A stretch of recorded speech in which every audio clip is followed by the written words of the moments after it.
তো ফাইনালি আমরা ক্লাস 12 এর সেমিস্টার 4 এর বায়োলজি সাবজেক্টের যে চ্যাপ্টারগুলো সিলেবাসে আছে সেই চ্যাপ্টারের মধ্যে আজকে আমরা পড়ব মানব স্বাস্থ্য এবং রোগ। সর্বপ্রথম এই চ্যাপ্টারটি পড়ার আগে আমরা দেখে নেব সেমিস্টার 4 এর আসলে কোন চ্যাপ্টারগুলো কোন ইউনিটের আন্ডারে আছে। সেমিস্টার 4 এখানে ইউনিট 8 অর্থাৎ বায়োলজি অ্যান্ড হিউম্যান ওয়েলফেয়ার অর্থাৎ জীববিজ্ঞান এবং মানব কল্যাণ, এই অধ্যায় 7, অধ্যায় 8 এবং অধ্যায় 9, এই টোটাল 3টে অধ্যায় মিলে এখান থেকে 2 মার্কসের কোশ্চেন আসবে দুটো। এছাড়াও 3 নম্বরের কোশ্চেন 3টে চ্যাপ্টার মিলে থাকবে হচ্ছে দুটো। টোটাল এই যে 10 মার্কস এই 3টে চ্যাপ্টার থেকে মিলে থাকবে। যেহেতু সেমিস্টার 4 হচ্ছে লং টাইপ কোশ্চেন লেখার জন্য, এক কথা বলতে গেলে চলে এটা হচ্ছে লিখিত পরীক্ষা, সেই জন্য এখান থেকে কোনো এমসিকিউ থাকবে না।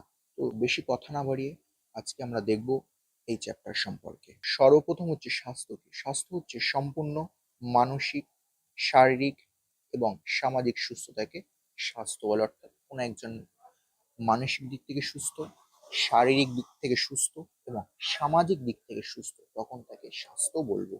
তো এখান থেকে কিছু প্রশ্ন, যে অণুজীব বা মাইক্রোবস, 2 নম্বর প্রশ্ন হচ্ছে প্যাথোজেন কি, 3 নম্বর হচ্ছে অনাক্রম্য তন্ত্র কি, 4 নম্বর হচ্ছে অনাক্রম্যতা কি, অ্যান্ড 5 নম্বর হচ্ছে অনাক্রম্য বিদ্যা কি। এই টোটাল 4-5টা কোশ্চেন তোমরা যদি বই থেকে পড়ে নাও খুব খুব ভালো হবে, কারণ এটা হচ্ছে জাস্ট মনে রাখার জন্য। মনে রাখলে ডেফিনেশন যেমন যদি আসে কোনো ডেফিনেশন সম্পর্কে তাহলে তোমরা লিখতে পারবে, বাট তার সত্ত্বেও আমি এখানে জাস্ট 1-2 লাইন করে আলোচনা করে দিচ্ছি, দেখে নাও। সর্বপ্রথম যদি আমরা দেখি প্যাথোজেন সম্পর্কে, তাহলে প্যাথোজেন হলো এমন একটি জীব বা এজেন্ট যা অন্য কোনো জীবকে, যেমন মানুষ, আক্রমণ করে এবং রোগ সৃষ্টি করতে পারে। অর্থাৎ এক কথায় বলতে গেলে চলে প্যাথোজেন হচ্ছে এমন একটা জীব যেটা হচ্ছে মানুষের শরীরের ভিতরে প্রবেশ করে এবং মানুষকে রোগে আক্রান্ত করায়। এই প্যাথোজেন যারা হতে পারে ভাইরাস, সেটা হতে পারে ব্যাকটেরিয়া, সেটা হতে পারে ছত্রাক, ইত্যাদি ইত্যাদি। 2 নম্বর যে ডেফিনেশনটা দেখবো যে অনাক্রমতা। অনাক্রমতা হলো শরীরকে রোগ জীবাণু, বিষাক্ত পদার্থ এবং অন্যান্য ক্ষতিকারক উপাদান থেকে রক্ষা করার একটি প্রক্রিয়া বা অবস্থা। অর্থাৎ এক কথায় বলতে গেলে চলে আমাদের শরীর বা আমাদের দেহকে রোগ জীবাণুর হাত থেকে বা বিষাক্ত কোনো পদার্থের হাত থেকে যে প্রক্রিয়ার মাধ্যমে বাঁচায়। 3 নম্বরে যেটা দেখবো হচ্ছে অনাক্রম্য তন্ত্র। অর্থাৎ অনাক্রম্য তন্ত্র বা রোগ প্রতিরোধ ব্যবস্থা হলো জীবদেহের নিজের প্রতিরক্ষা ব্যবস্থা, যা বিভিন্ন জৈবিক কাঠামো যেমন অঙ্গ, কোষ ও প্রোটিন এর মাধ্যমে রোগ সৃষ্টিকারী অণুজীব যেমন ভাইরাস, ব্যাকটেরিয়া, এছাড়াও পরজীব, এমনকি ক্যান্সার কোষ থেকেও দেহকে রক্ষা করে। এরপর হচ্ছে তোমার অনাক্রম্য বিদ্যা বা ইমিউনোলজি। অনাক্রম্য বিদ্যা হলো বিজ্ঞানের একটি শাখা যা জীবেদের অনাক্রম্য তন্ত্র বা রোগ প্রতিরোধ ব্যবস্থা নিয়ে আলোচনা। অর্থাৎ বিজ্ঞানের যে শাখায় জীবেদের অনাক্রম্য তন্ত্র বা রোগ প্রতিরোধ এর ব্যবস্থা নিয়ে আলোচনা করা হয় তখন তাকে বলা হয় অনাক্রম্য বিদ্যা বা ইমিউনোলজি। সর্বশেষ যদি আমরা দেখি সেটা হচ্ছে অণুজীব। অণুজীব হলো সেই সব অত্যন্ত ক্ষুদ্র জীব যাদের খালি চোখে দেখা যায় না এবং কেবল অণুবীক্ষণিক যন্ত্রে অর্থাৎ মাইক্রোস্কোপের নিচে দেখা সম্ভব, যাদের মধ্যে রয়েছে ব্যাকটেরিয়া, ছত্রাক এবং প্রোটোজোয়া। এরপর হচ্ছে তোমার মানব রোগ সৃষ্টিকারী জীব ও জীবাণু। জীবাণু বা প্যাথোজেন বিভিন্ন প্রকারের হয়, যেমন ভাইরাস ঘটিত, ব্যাকটেরিয়া ঘটিত, প্রোটোজোয়া ঘটিত, হেলমিনথস ঘটিত, এছাড়াও ছত্রাক ঘটিত। যদি ছবির মাধ্যমে দেখা যায় ভাইরাসের ছবি, এটা হচ্ছে তোমার একটা ব্যাকটেরিয়ার ছবি, এছাড়াও এখানে হেলমিনথস, এছাড়াও যে আরো যে বিভিন্ন প্যাথোজেন ঘটিত তাদের ছবি এখানে দেখতে পাচ্ছ। সর্বপ্রথমে তোমার ব্যাকটেরিয়া ডিজিজ সম্পর্কে দেখবো। তার ভিতরে প্রথম হচ্ছে টাইফয়েড। এটি হচ্ছে একটি ব্যাকটেরিয়া ঘটিত রোগ, সালমোনেলা টাইফিয়া এই জীবাণুর ফলে টাইফয়েড রোগটি ঘটে। অর্থাৎ এটি কিভাবে বিস্তার লাভ করে, এই প্যাথোজেনগুলো অর্থাৎ টাইফয়েড রোগের প্যাথোজেনগুলো সংক্রমিত খাদ্য ও জলের মাধ্যমে ক্ষুদ্রান্তে প্রবেশ করে এবং সেখান থেকে রক্তের মাধ্যমে অন্যান্য অঙ্গসমূহে পৌঁছায়। আর এই রোগের যদি লক্ষণ দেখি আমরা, তাহলে টাইফয়েড রোগের লক্ষণ হচ্ছে তোমার 1 নম্বর লাগাতার জ্বর 39 to 40 ডিগ্রি সেলসিয়াস, 2 নম্বর দেহের মধ্যে দুর্বলতা অনুভূতি, 3 নম্বর পেটে ব্যথা অনুভব, 4 নম্বর কোষ্ঠকাঠিন্য, 5 নম্বর প্রচন্ড মাথা ব্যথা অনুভব, 6 নম্বর ক্ষুধা মন্দ দেখা যায়, অ্যান্ড 7 নম্বর হচ্ছে গুরুতর সংক্রমণ ঘটলে অন্ত্রে ছিদ্র সৃষ্টি হয়, অর্থাৎ এছাড়াও রোগীর মৃত্যু পর্যন্ত ঘটে। এই হচ্ছে তোমার একটা টাইফয়েড রোগের প্যাথোজেন, যেটা তোমার ব্যাকটেরিয়া ঘটিত একটা ছবি দেখতে পাচ্ছ। এছাড়াও টাইফয়েড রোগের যে প্যাথোজেন বিভিন্ন ধরনের বা বিভিন্ন শেপের ব্যাকটেরিয়া হয়, সেজন্য যাদের মধ্যে একটি এখানে তোমরা ব্যাকটেরিয়া ঘটিত ছবি দেখতে পাচ্ছ। আর এই টাইফয়েড রোগটি কি হয়েছে সেটা কিভাবে বুঝবো? উইডেল টেস্ট এর মাধ্যমে টাইফয়েড রোগ নিশ্চিত করা হয়। আর এই প্রথম টাইফয়েড রোগটি ছড়িয়েছিল মেরি মিলার নামক মহিলার মাধ্যমে, যিনি কিনা পেশাগতভাবে রাঁধুনি ছিলেন, এবং তাই তাকে টাইফয়েড মেরি বলা হয়, যেহেতু সর্বপ্রথম তিনি টাইফয়েড রোগটি ছড়িয়েছিলেন।